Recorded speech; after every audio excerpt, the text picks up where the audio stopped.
Hey everyone, we're the Serious Film Critics and we're back. I'm David and I'm here with Sam. How you doing, Sam? I'm doing good, man. I got a cat. Adopting him. His name's Barnabas. He's pretty awesome. Is it like what kind of cat it is? It said brown tiger on the thing, but I don't even know if that's like a real uh kind. Maybe that's just like a super general Yeah, probably. description of it, because we looked that up and it didn't really come up with anything specific, and what it did come up with didn't really look like him. But the closest thing we could find is kind of like a Mao or something is kind of what he looked like. I mean, he doesn't look like any. He's really adorable, but he's basically kind of that not gray, almost grayish brownish color with like black stripes. Like, I'm sure you've seen cats yeah, with this coloration before. I guess he's just like your typical house cat. Yeah, pretty much.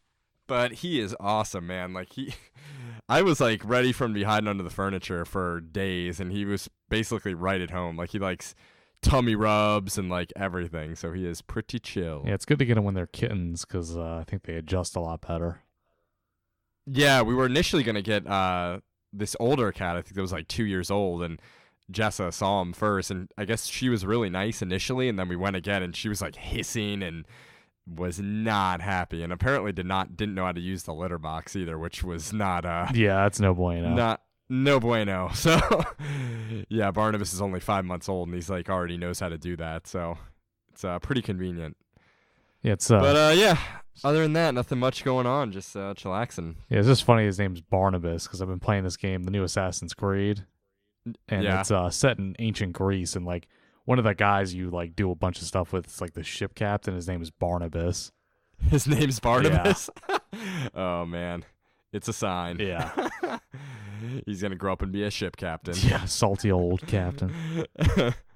Oh man, what's up with this Red Dead Redemption is coming out today? Yeah, it's New video game. I mean, it's gonna be one of the best-selling games of a while. Probably one of the best games ever made. It's got like a 97 on Metacritic, and one of the best games ever made. What? that's what people are saying in the reviews already. Damn, man, I remember Adam mentioning it when I was home last time in La Plata, but I didn't know it was getting this kind of hype. Oh yeah, this is one of the most hyped games. This is probably the most hyped game like of this console generation. So, Wow, is it open world, or like what makes it so great? Just like a great story, graphics? Or? yeah, I mean, I don't know. I guess you didn't play the first Red Dead Redemption. I think I did. Was that for like PS2? Maybe? No, that was 360 and PS3. Okay, no, I didn't then. Yeah, but I mean, that's got amazing reviews, and it's Rockstar, so everything they make is just gold. So it's just like a combination of factors. Yeah, man, are you getting it tonight? Yeah, I already got it pre-ordered, pre-downloaded, so it's be ready to play in like 2 hours. We need to have like the over/under on like set the bar at like 6 a.m. whether you'll be up later. Something tells me you're gonna be burning the early morning oil tonight. Yeah, playing we'll see. Nice. Well, all right, everybody. We got a great episode today. We're going to be reviewing Damien Chazelle's First Man, which is just a huge movie right now. So it's starring Ryan Gosling, and we're going to get into it. So other than that, we're going to talk about some stuff we watched. We have a trailer that we want to discuss, and it's going to be a good episode. So, all right, man, want to kick it off with some things we've been watching? Yeah, I actually just thought of, I only have 2 things. The first one is Chappaquiddick. Did you see that? Is that on Netflix? I think I just watched it on Netflix, yeah. Okay, yeah, I've seen just the poster for it on the list, but I haven't watched it. What's that about? It's about Ted Kennedy. You know how he, I don't know if the film was kind of like a little. Like he was a sass? Well, did it cover like his? No, you're thinking of Robert. This is the guy. Oh Ted shit, Kennedy. I'm thinking of Robert. Yeah. Yeah, that he was driving a car and he drove it off a bridge. Oh, was he having an affair or something? And he. Yeah, I mean, it actually doesn't really get into that in the movie, but it's also kind of like ambiguous as to whether he was drinking, but he probably was. And he drove off, and she died, and he basically just said "screw it" until the next day. Then he called the police. Oh, that's what it was. Yeah, I get Ted and Robert mixed up. Is it like a biopic, or does it focus mostly on the? It's just that event? incident. Oh man, and how he dealt with it. It's pretty damning, which I liked a lot. Oh, interesting. Who plays Ted? It's actually Jason Isaac, or is it Isaacs, the guy that was in First Man. Wait, who did he play in First Man? He was Ed White. okay, gotcha. Yeah, and he's good. Why? Or Jason Man, why Clarke, am I- not Jason Isaac. Gosh. Yeah, because Jason Isaacs is the guy in. I'm pretty sure he's the guy in Harry Potter. Yeah, like, probably.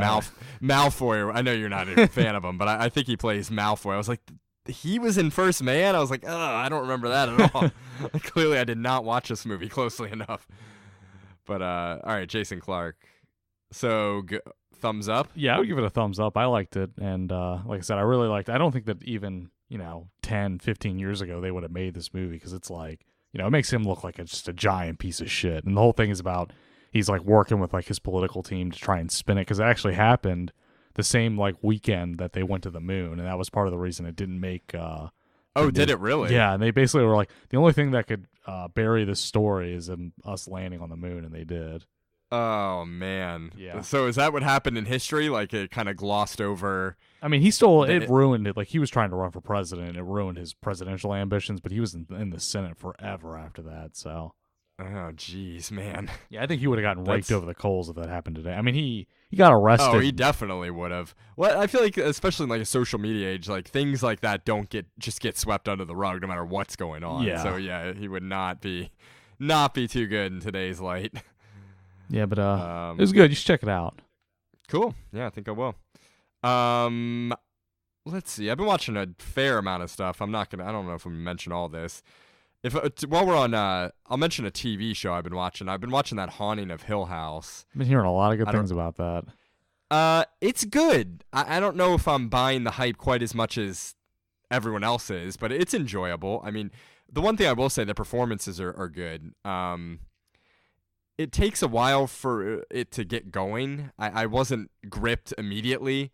I kind of watched like the first 3 or 4 episodes over like 2 weeks, or whenever it first came out. I slowly kind of watched it. I was like, it's all right.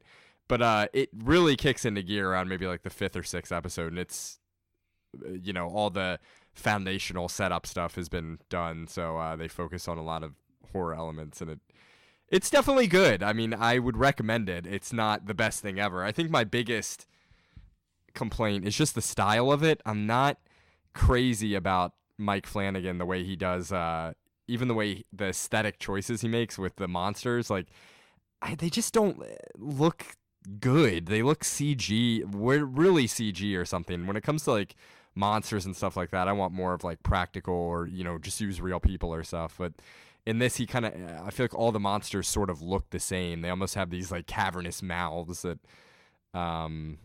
it just kind of takes me out every time there's a monster that shows. But the setup for the monsters is really good. So atmospherically, it's great. It's just the look of it is not my favorite, but performances are good, and a lot of time it plays more like a family drama even than a horror. So I would definitely recommend it. Again, not the best thing in the world, but it's worth a watch, especially around this time of year.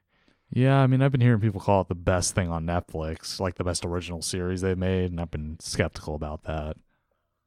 Well, I'd have to. No, I mean, I probably wouldn't say it's better than like House of Cards, and I don't. What other? I'm trying to think even what other Netflix original series there are off the top of my head. I mean, first episode. I know there's our first season of Bloodline is really good, and then Daredevil. Okay, yeah. Bloodline's that show with Kyle Chandler, right? Yeah, you need to watch that. Yeah, I really want to watch that. I watched the first episode and I loved it, and this was a while ago, and I just got really busy and I didn't keep going, but. It's good. What else you got? I actually watched another Netflix original. For some reason, I felt like watching that show, The Good Cop. I haven't even heard of that. They've been advertising it a fair amount. It's like, apparently it's from the creator of Monk, and it's kind of in that style. It's got Josh Groban in the lead role. Wait, Josh Groban? Yeah, he's an actor now, apparently. What? I didn't. Yeah. Man, I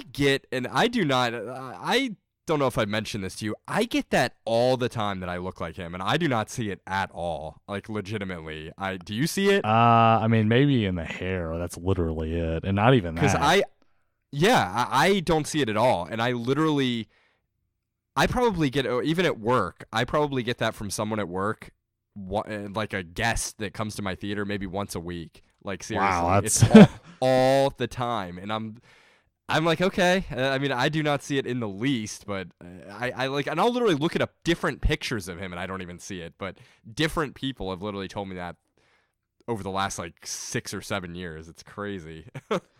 Yeah, I But, definitely. I mean, don't see it. Maybe I could see it, but yeah, I don't know. I definitely can't sing like him. yeah. Actually, I've like never heard any of his music, which is weird. I like know him from The Office before anything else. Yeah, he's definitely got a good voice. I think he sings a lot of like opera and stuff like that. Yeah, So, I think he does like adult contemporary or something. Yeah, yeah. Anyway, So what is he playing a cop? yeah, basically the plot is Tony Danza is his father, and he's Oh, an man. ex-convict, and he also used to be a cop, and he went to prison for I don't know, being a corrupt cop. And Josh Groban plays this character that's like the straightest, most rule-abiding police officer in existence, and he's like a homicide detective.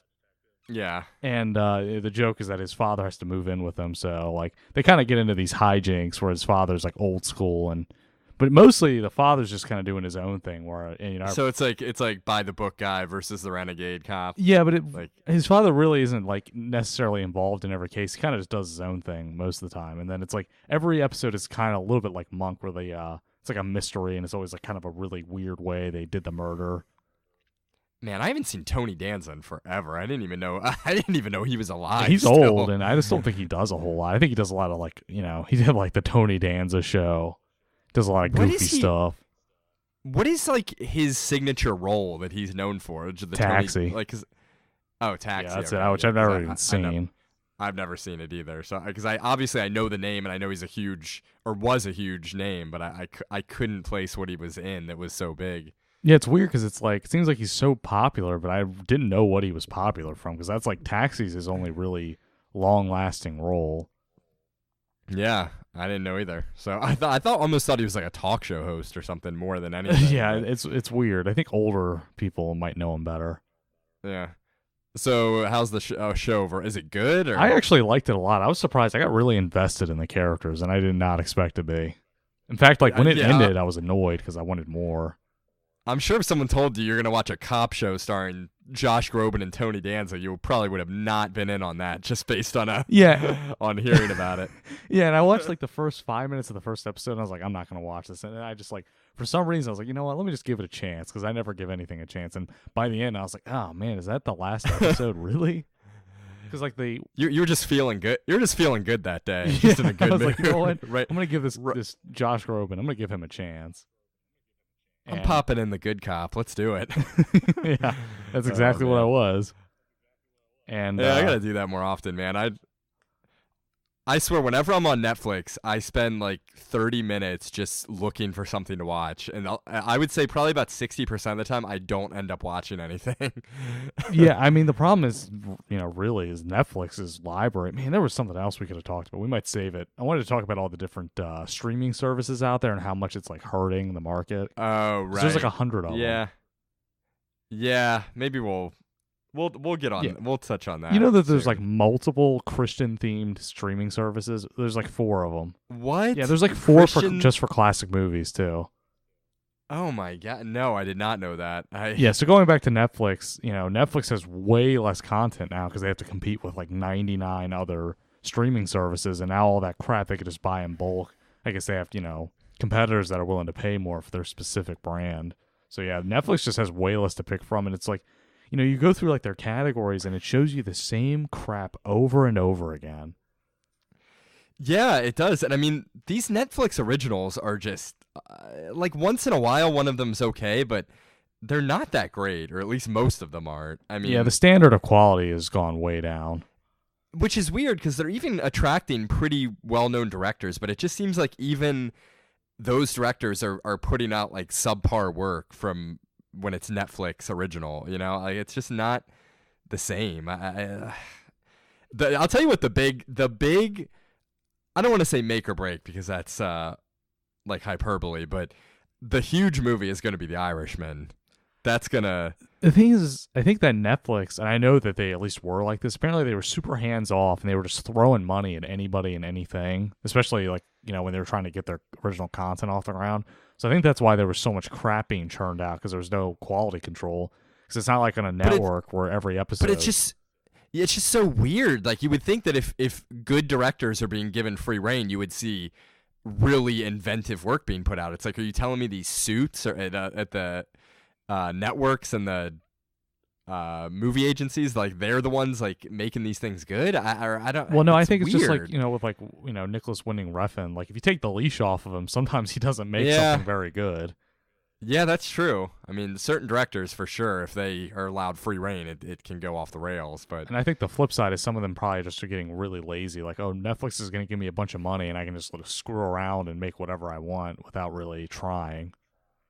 actually, that's probably true too. Yeah, it's just kind of like, let's just pump out stuff. I mean, that one guy, Mark Duplass, I don't know if you're familiar with him, but he's even said that in interviews, like, I'm just gonna stick to the streaming markets and just crank out stuff. And I like some of his movies, but he does a lot of these kind of like mumblecore type stuff, and it just churns them out like constantly. Yeah, I mean, With, not much budget, and yeah, I don't know. and I think the worst But part is like if Netflix won't pay you, now you have so many competitors that will pay you to make something. So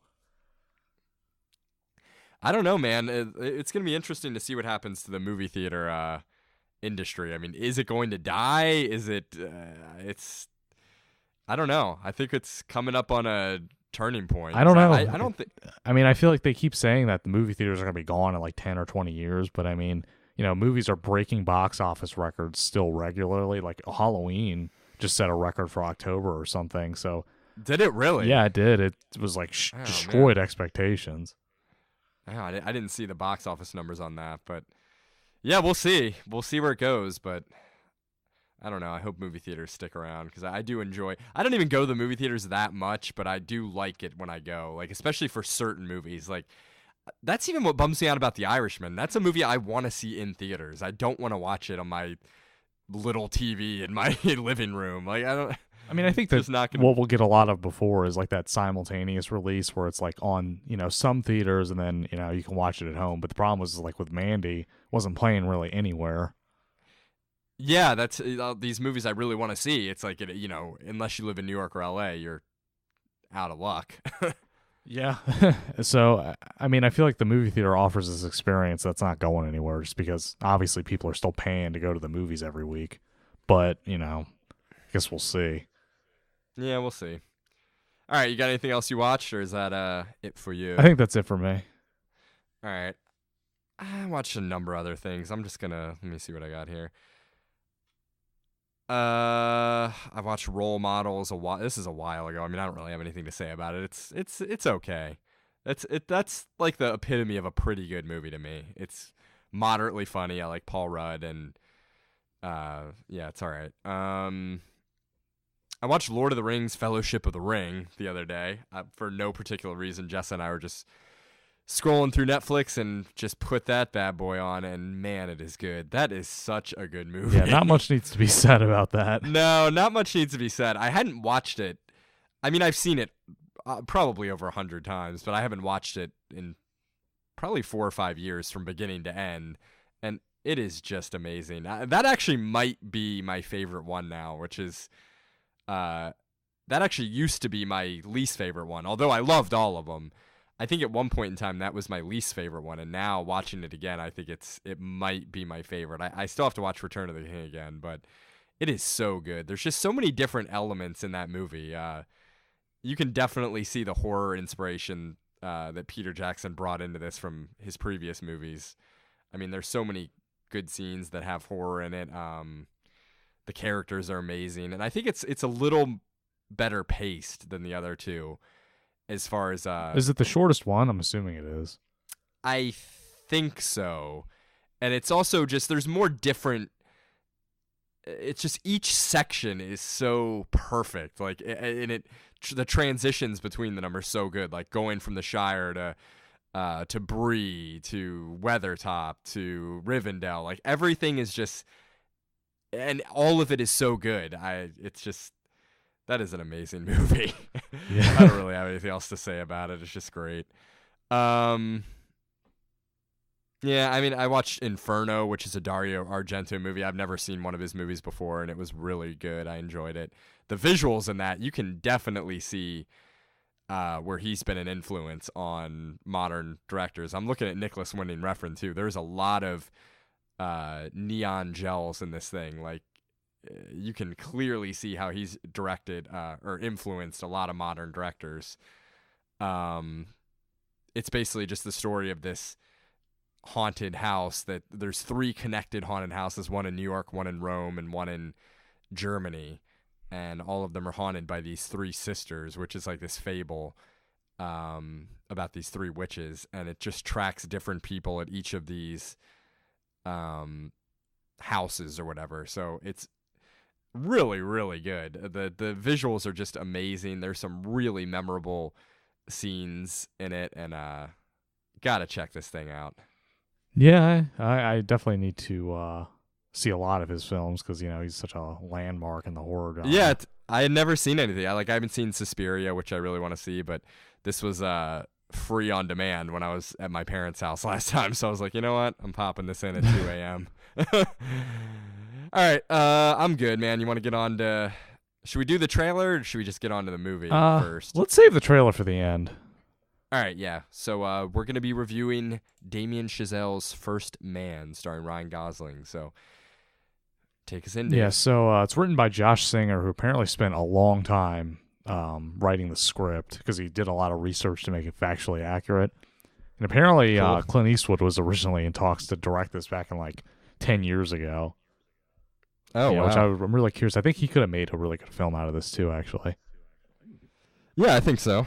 It definitely seems like it's up his alley. Yeah. So starts out with Neil Armstrong, used to be a test pilot, and he's flying the X-15, and he flies it, like, I guess, up into, I don't know what part of the atmosphere, but he's really, like, the highest ever or something like that.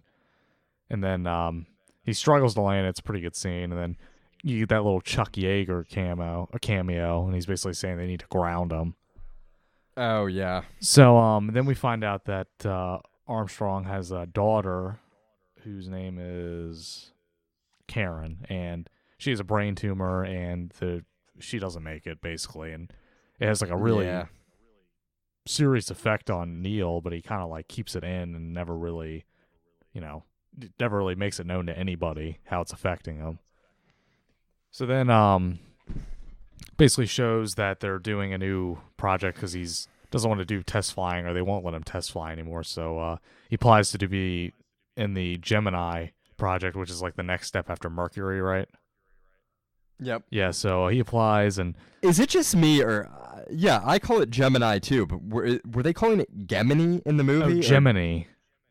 Gemini. Yeah, I don't know what the right pronunciation is now after that. That was weird. Because that just shook me, because I have literally always pronounced that Gemini, and I even remember I had a video game, Jet Force Gemini, when I was a kid, and if the real pronunciation is really Gemini, I'm like, man, or Gemini. It's possible that's what they called it, and they just had the wrong pronunciation, or we could be wrong. Yeah. We have to look that one up. We can do that now, I guess. Lord. Yeah, my mind's blown if it's Gemini. Here, let me look into that while you're doing the synopsis. So he applies for Project Gemini, or Gemini, and they kind of like grill him a little bit in the interview, but it's very clear that they're going to pick him because he's former military. He's a freaking test pilot. He's already basically been in space. So he gets picked, and they move, and they basically say that they're racing with the Soviets. Oh, the first thing they want to do is do the first extravehicular activity in space, and actually one of the other main characters of the film, Ed White, is another astronaut. He was supposed to originally do that, and gets really salty that the Soviets beat him to it. So then they want to beat the Soviets to the moon landing, which they're literally nowhere near doing that. So they have to do all these first test things and all these issues they have to work out before they can make it to the moon. So they get to work, they start training them, and then a lot of the pilots that he meets start dying. Actually, a lot of the main characters in this. Yeah, there's a lot of funerals in this movie. Yeah, which is a major theme. And then also... All right, here, I have I'm on How to Say Words, which is a YouTube site. Let's see what it what it says here. Gemini. Oh! So, hold on, that's saying Gemini, so I think we're in the right. Yeah, I think so too. So maybe they just call it Gemini to be cute. I mean, I think that it could be like a period thing because they didn't have the internet back then, so it's possible that just like all these NASA guys got the wrong pronunciation. Yeah, that's true. That's true. All right. Proceed. Yeah, so they start working out, and then one of the flights that Armstrong is on is Gemini 8, which is where it's going to be the first flight where they dock with another vehicle that's already in space. So he goes up there, he docks with it, and they start having a problem. So they think it's with the thing they're docked to called the Agena, but it turns out that it's not. So they break out of that, and they start going into this crazy spin, and his co-pilot gets knocked out by the force, but he manages to keep it together and lands it. And first they kind of act like it's his fault, but then it's pretty clear that it was a mechanical malfunction or something, and he saved the day. Yep. So then after that they're pretty much done with Gemini, I think, and crew for Apollo 1, which is I don't think they're even going to the moon on that one. I think they're just I don't remember what they were supposed to do, but actually there's a fire. Yeah, it looks like they were testing something. I can't remember what it was. Yeah, so Ed White, one of the main characters played by Jason Clarke, and then I don't remember the other two. They ended up getting killed in a fire in the cockpit. So after that, they have to ground the Apollo flights for like a year almost, but they keep testing the rocket that they launch on, the Saturn rocket. Yeah. So then, they come back around again. They pick Armstrong for Apollo 11. They tell him it's going to be the first lunar landing after they've done a whole bunch of Apollo flights, testing stuff out.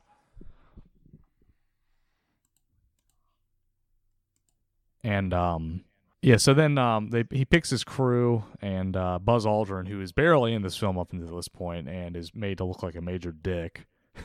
Yeah, seriously, like, was he known for that? Apparently he has a reputation for just saying exactly what's on his mind. So I guess, yeah, I mean, and he saw the he film, definitely does. Didn't have anything to say really, so I guess it was accurate. Yeah. They really did him dirty. Seriously, he was such a douche. Yeah. So he gets to be on there, and then Michael Collins, who wasn't in the film too much before this. So then they go up there, and the lunar landing scene is really the longest sequence we get is them trying to land the lunar module, and they basically land with like 1% of their fuel left.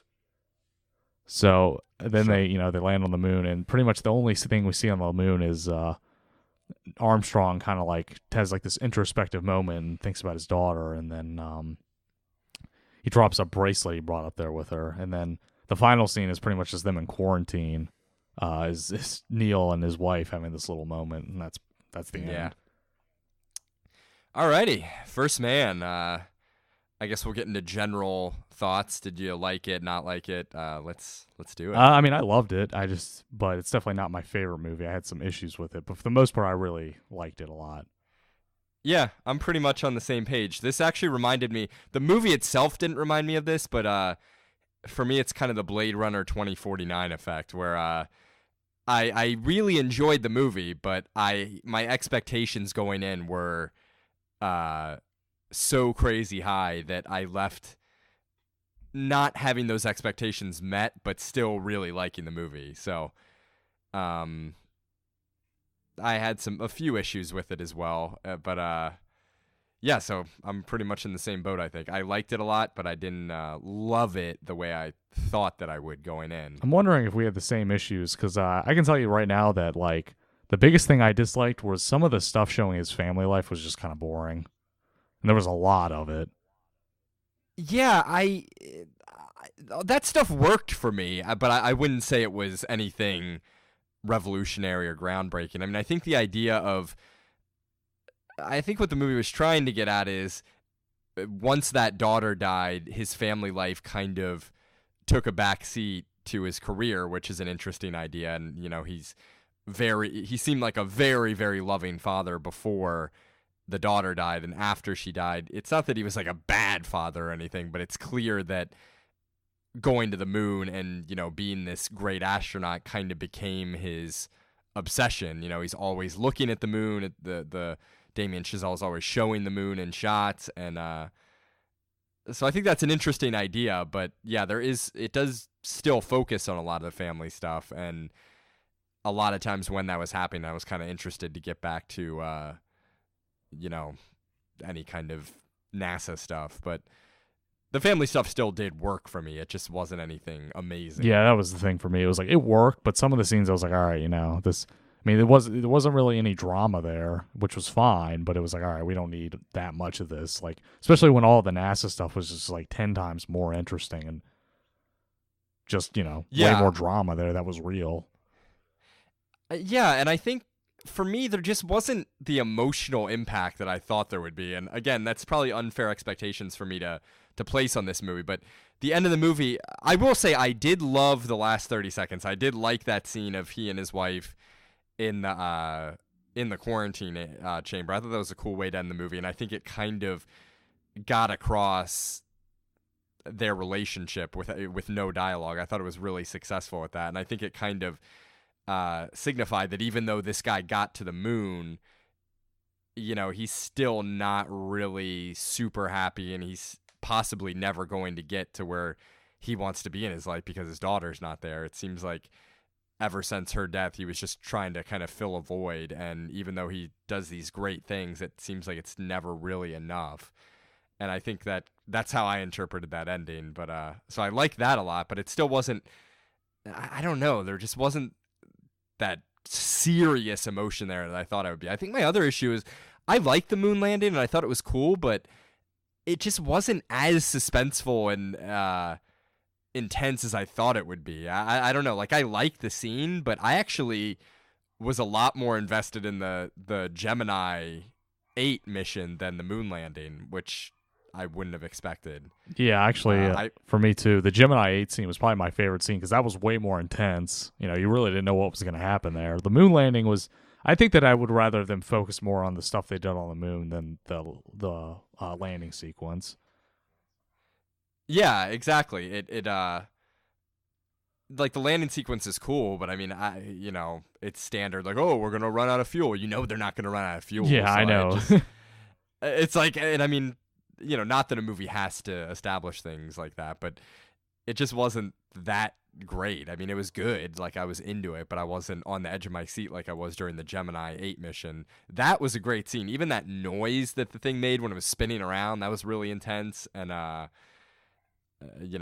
was more invested in that scene than the moon landing, and I feel like that's not how it should have been. Yeah, well, I mean, I think the moon landing, like I said, we obviously knew that Neil wasn't going to die during any of the sequences, but the moon landing, was a success. And apparently they stretched the truth a little bit with that. Like, they had more fuel than they let on. And it's like, I don't know, I just feel like that also because it was like they just kind of glided in. Whereas with the or the Gemini 8, he was like struggling to regain control. Yeah, and it's like, I'd rather it be, I don't want them to just manufacture some crazy thing to happen, but, although they kind of did with the fuel situation. But yeah, it almost felt like they were trying too hard. Like, there was, they're going to land safely, and there's not even that much. It's not like something on the ship was malfunctioning or there was any kind of serious thing. They're just like, okay, we need something here. Let's just say they're running out of fuel. Well, apparently they weren't running out of fuel, but they had more left when they landed then. Oh, so that was a real thing, but apparently they had they showed that they had maybe 3 seconds of fuel left, and they had 20 or 25 seconds. Oh, okay. Well, I mean, that's an artistic liberty I'm fine with then, but yeah, it still just wasn't amazing for me. I'm trying to think of other problems I had. What else do you have for issues? I mean, I don't know how much of an issue this is because I don't really know. Actually, I do want to talk about it. I think it's interesting that I mean, obviously, they chose to end it where they chose because that's the movie's about the first lunar landing. But Neil Armstrong had a pretty interesting life after, and they didn't show any of that. And I feel like I'm not sure how much I liked Gosling's performance. Like, he played it a lot like Blade Runner, almost introspective, quiet. And I guess that's how Neil Armstrong was as a person. But I don't know if he was like that or not, or if it was just Gosling playing the kind of role he likes to play. Because I mean, he really was just stoic and stuff, and that's how he was, but I don't know. I wasn't super, because I thought that Claire Foy was more interesting in her performance. Yeah, I mean, she was definitely a character the audience can relate to more. And to me, that kind of made him interesting, though, because he's so, he's almost alien, especially after his daughter dies. He's really the only super human connecting moments he has are that moment after or during the viewing or the funeral or whatever it was, where he goes into his room and kind of breaks down. And I mean, that's pretty much it. Other than that, he's kind of just a guy that's focused on doing the job. And I mean, I think because he's so impenetrable, I think it sort of makes him interesting. And Gosling actually looks more. I just assumed Neil Armstrong looked nothing like him, but he actually kind of looks a little bit more like him than I thought he would. Yeah, when I looked he up wasn't like an inappropriate choice looks wise. No, like that was going in. I didn't have a clear idea of what Neil Armstrong looked like in my head, and I was like, oh man, this is gonna be way off. And I looked up a picture. I'm like, actually, Gosling was pretty good casting in terms of his looks. I mean, it's not the worst thing ever. Yeah, the guy they got for Buzz Aldrin, Corey Stoll, he looked a lot like Buzz Aldrin too.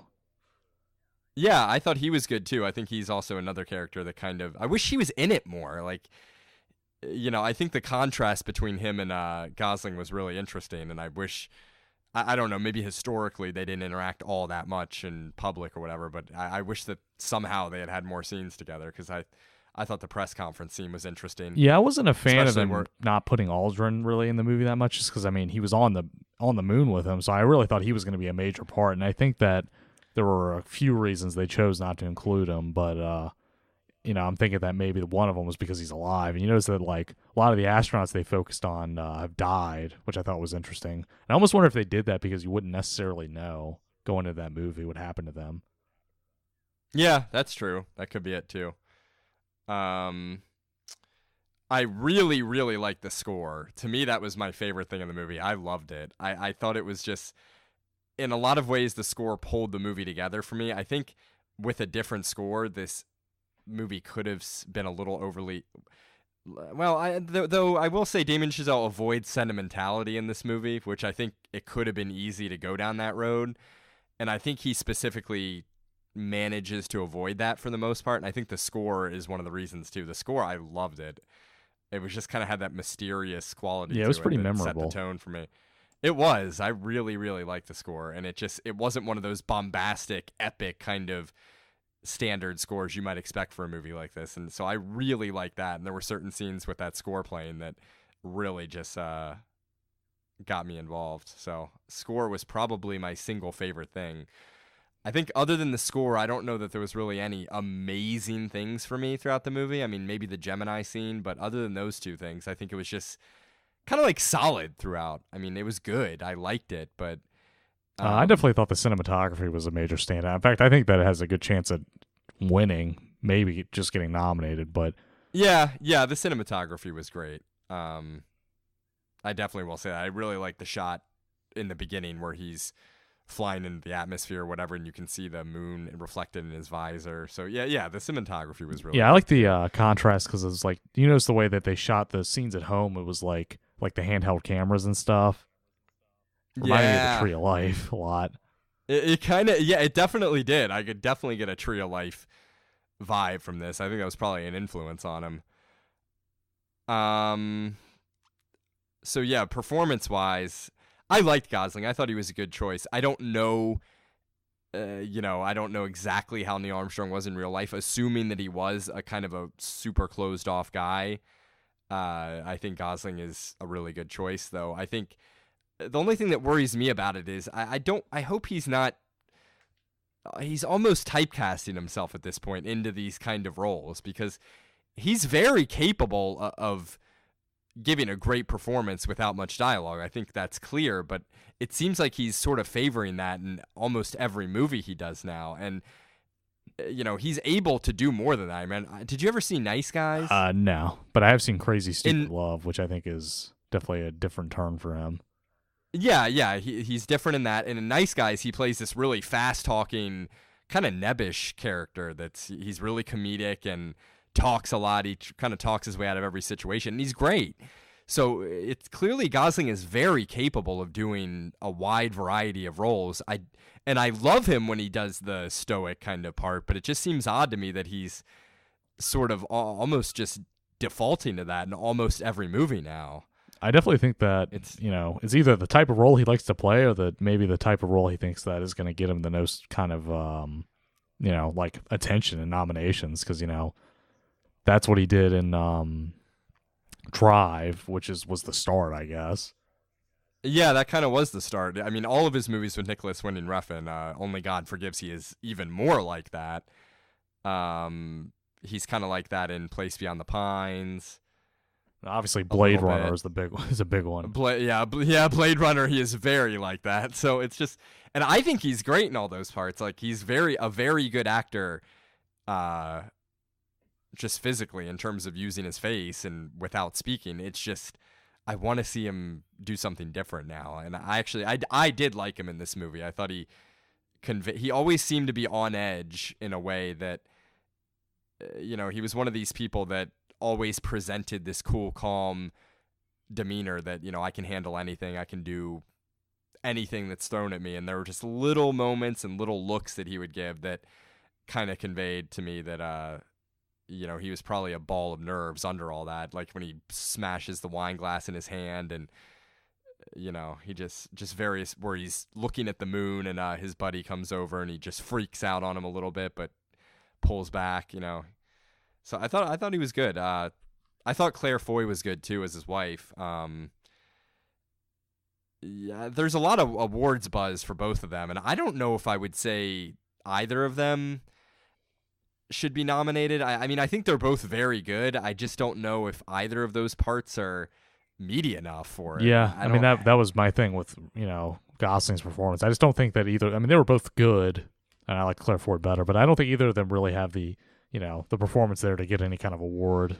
And like Claire Foy was great. Like you could see she really created a clear character, and I think she was a great balance to Ryan Gosling. But there's just not a whole lot for her to do. I mean, it's just like she's good in her scenes, but I mean, most of the movie is literally just her dealing with the kids or kind of waiting to hear what's going on with Neil. Like it's just, she's very good at it, but there's not, to me, enough memorable stuff there for me to say, oh, she needs an Academy Award nomination. But you can definitely tell she's a talented actress because she makes the most out of that stuff. And I do think the scene where the one standout scene I can think for her is when she's telling him that he needs to talk to his kids before he goes up to the moon. And I did that was one family scene that I also really liked, when he had to tell his kids what was going on, because man, that was awkward. Yeah.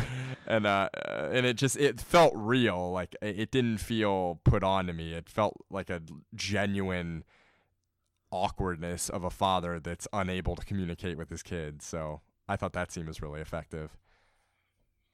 What else can we talk about? So,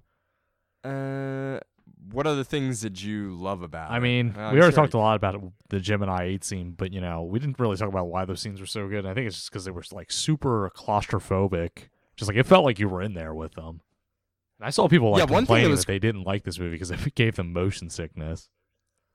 Yeah, and I love the way it was filmed like that. That it didn't really show many outside shots when you're up in space or when you're in the cockpit with them. It's literally right there is like what they're seeing, and I thought that was really effective. I thought the sound design was really good in this movie too. Yeah, I would think that the sound is going to get some awards.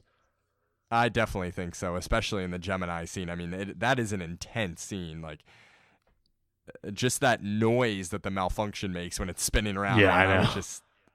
It was just making me squirm in my seat trying to watch. Even though I knew it was going to happen, it still was really intense.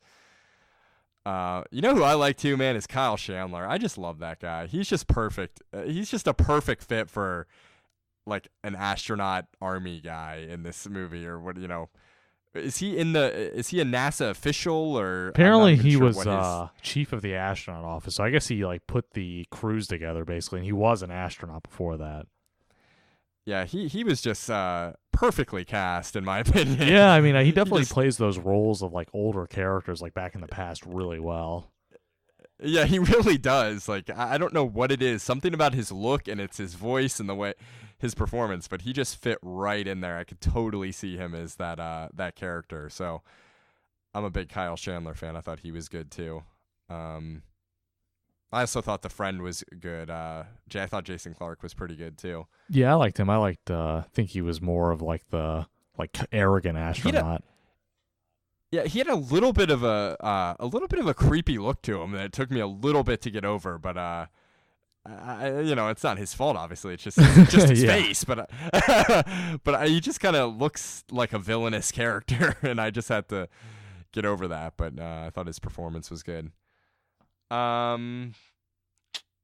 don't know, man. I don't have too much else. I thought it was good, not quite as good as I thought it was going to be, but still just a solid movie. I think it was just really procedural. I mean, it really works its way through his process of, being ready and all the logistics of him getting ready for the missions. And Yeah, I wasn't expecting it to be so like matter of fact, because it was very much like a Yeah. history film.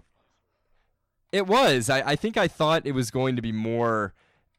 I don't know if art house is the right word, because it's not like it's an art house story, but I thought there were going to be more flourishes in it, and it just was more kind of nuts and bolts procedural, biopic than I thought it was going to be, and which is fine, but maybe a little disappointing. Yeah, we definitely were both expecting something. I mean, I was expecting something totally different, and I liked what I got, but I also, yeah. Yeah, that's a good way to put it. Like, I liked what I got, but it wasn't really what I thought it was going to be, if that makes sense.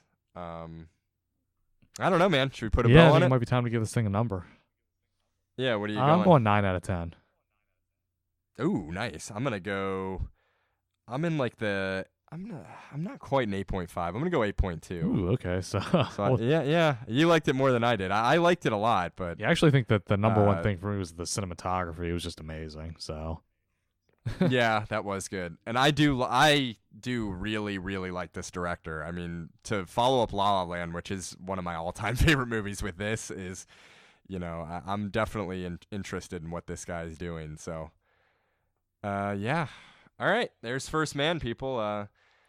We're almost done here. We're just going to touch on Cold Pursuit, starring Liam Neeson. The trailer just dropped today, and we're going to talk about it. So, what did you think about this one, Dave? well, I guess we should.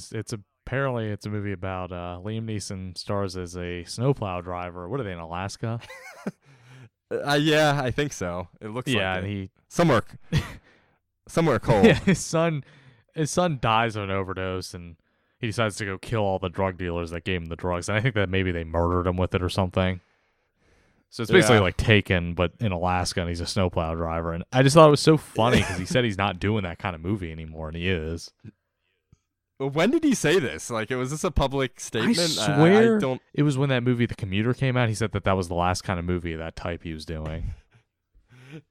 And then he literally comes out right after that with the most that kind of movie possible. Yeah, I was looking. I couldn't find like any kind of quote, but I could just swear I remember him saying he was done with that type of movie, like action films. And then just immediately after, he has like a Taken style film. And that's what he's typecast into now, and it's kind of a shame because he's a better actor than that. It is a shame because he's a really good actor. And I mean, I feel bad. Like, I guess, I don't know if it's a rumor or what, but I guess, didn't his wife die or something? Yeah, I think she died in a skiing accident. Yeah, and I mean, I read, I don't know if it was an interview or rumor or speculation, but I did, so, this isn't supported by anything, but I read something that said, like, ever since her death, like, he's just done these action movies, and I don't know if he just doesn't give a fuck anymore about, he just wants to make money, or... I mean, he might just be, like, building his nest egg for his children. Yeah, that could be what it is. I mean, he's literally just taking these, middle of the road action movies that are just going to do pretty well at the box office, and I don't know. I mean, I guess I can't blame him, but he's got so much more potential than that. Yeah, I mean, I guess he's done a couple of interesting films. Apparently, he did this movie Silence. That was Martin Scorsese. So, was Liam Neeson? Apparently, in that? he's in that. So he's still doing some stuff, but for the most part, he's doing like Taken, Nonstop, The Commuter. Yeah, I just want to see him reading these scripts and be like, yeah, this looks pretty good. Let me call my agent. Yep, we're pulling the trigger on Cold Pursuit. Maybe they filmed this a while ago, and they shelved it until now, but I have a feeling they just made it. Like, what if he is just taking these parts so seriously? Like, he's literally driving a snowplow. Yeah, to get ready for the role. When he's not... Like he needs to do some serious preparation for Cold Pursuit. I mean, realistically, he's probably like, "Is this a Taken movie?" And they're like, "Yeah." It's like, "All right, let's do it." That's probably what it is. Yeah, so basically, it's Taken, but I'm a snowplow driver. Yeah, that's about it, Liam. I'm in. I mean, those movies just people want to see them. He's giving the people what they want. Man, nice little February 8th release date too, man. That's gonna be Clunker City. Yeah, I mean, not much going on that time of the year for movies. And yet, as shitty as it looks, I would watch it. Yeah, I would definitely watch it. I mean, I would watch him kill those drug dealers. I would definitely watch that. Like, it does not look good, but I was kind of watching the trailer with just a slight smile on my face. Just yeah, get him. Yeah. Do it. Kill him. Kill the shit out of that guy. And it looks like he's just going to be so good, even though he's literally just a snowplow driver. He just has all these skills. That's always what it is. He just has some random job, but he is just so good at killing and everything. Like,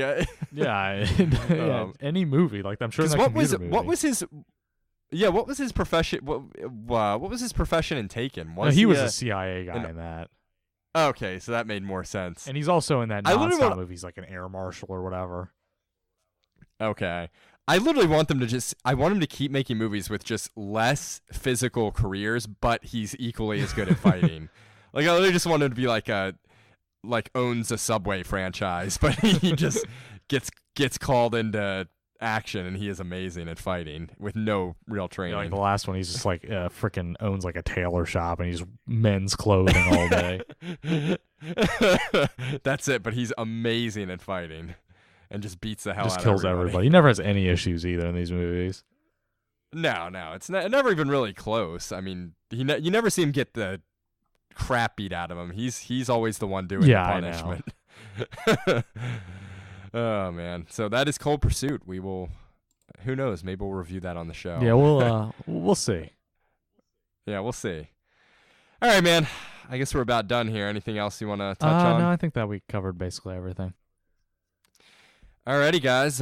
Follow us on Facebook, Serious Film Critics. We are at Twitter at the Serious_Critics. One of these days, we're gonna tweet regularly. I just can't get on there. And email us at seriousfilmcritics@gmail.com. Maybe we'll do some emails next episode.